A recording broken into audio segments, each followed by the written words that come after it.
To the farmers of the high Andes, raising livestock has been a way of life for centuries.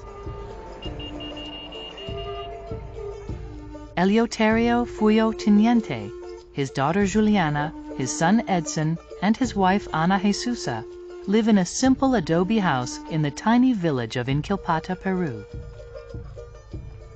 They own 9 head of cattle, raise pigs and ducks, grow corn and potatoes, and produce just enough milk for their family. Today, they'll take 4 cows to the weekly livestock market and offer them for sale. Cows or livestock are a great asset for humble people all throughout the history of the world. They present a mobile way to keep capital. Capital is often associated with money spent or invested by capitalists. But in fact, the root word of capital comes from the Latin word caput, meaning head. Which is one of the reasons why many people say that the word capital basically came from heads of cows. De Soto has another idea about the source of the word capital. Capital comes from capita, head, but in the sense that it's a concept that, because it is a concept, can only be captured in the head. In other words, capital doesn't exist in things. It is the potential of things that we can see once they are described in a certain organized way on a property document. Cattle without titles are regularly sold at this market, but at a lower price than documented animals. Without a piece of paper, it loses a lot of its exchange value in the broader market, where it can fetch higher prices for whoever owns it. The same is true of a person's most important asset, their house. On the outskirts of a village in rural Tanzania, Salum Saif Makani Diga owns his home. It's his major asset, and he paid for it with cash. This small house shelters him and 13 other family members. It has 5 rooms, no kitchen, and an outdoor latrine. Salum and his wife Amina live on less than $2 a day. A house in a developing country is a shelter which cannot be mortgaged, which cannot be used as a reference, which doesn't have an address, so it cannot be easily located. In the developing world, houses are places where people live, period. That's it. But in the West, things are different. So this is it here. It's on a 55-foot wide lot, which is pretty unusual for this part of town. Actually, a house is more than just a home in developed countries. It's a capitalist tool. Robert Paris is a successful realtor in the northern suburbs of Chicago. He and his buyers and sellers operate within a comprehensive legal system of property rights. In the West, every building has a virtual counterpart that exists in documents and databases.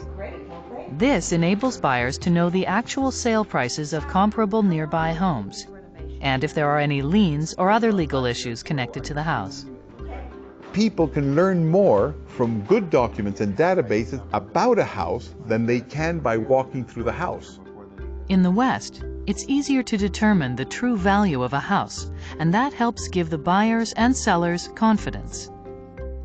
Houses are often the main way people grow their equity.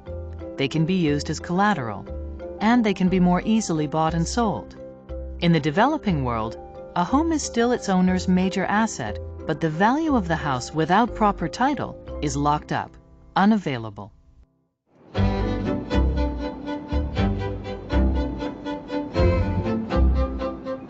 Capitalism, globalization, and free markets are all about trading property rights.